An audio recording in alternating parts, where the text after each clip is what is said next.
સમાચારમાં આગળ વાત કરીએ તો અમરેલીમાં ચાલતી ઓવરબ્રિજની કામગીરી વાહન ચાલકો માટે માથાનો દુખાવો બની ગઈ છે। ડાયવર્ઝન અપાયેલો રોડ ખરાબ હોવાને કારણે વાહન ચાલકો પરેશાન થઈ ઉઠ્યા છે। બેરિકેડ હટાવીને ભારે વાહનો ગેરકાયદે શહેરમાં પ્રવેશ કરી રહ્યા છે।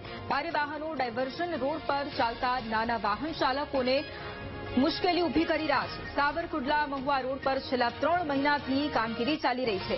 આગામી 3 વર્ષ સુધી ઓવરબ્રિજની કામગીરી ચાલવાની છે। વાહન ચાલકોની સરળતા માટે ડામરવાળો રોડ બનાવવા પણ લોકો અત્યારે માંગ કરી રહ્યા છે।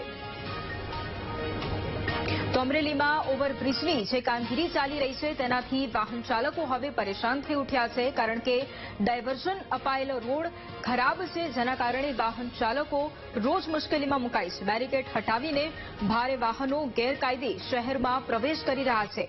ભારે વાહનો ડાયવર્ઝન રોડ પર ચાલતા નાના વાહન ચાલકો માટે મુશ્કેલી ઉભી કરી રહ્યા છે। સાવરકુંડલા મહુવા રોડ પર 3 મહિનાથી કામગીરી ચાલી રહી છે।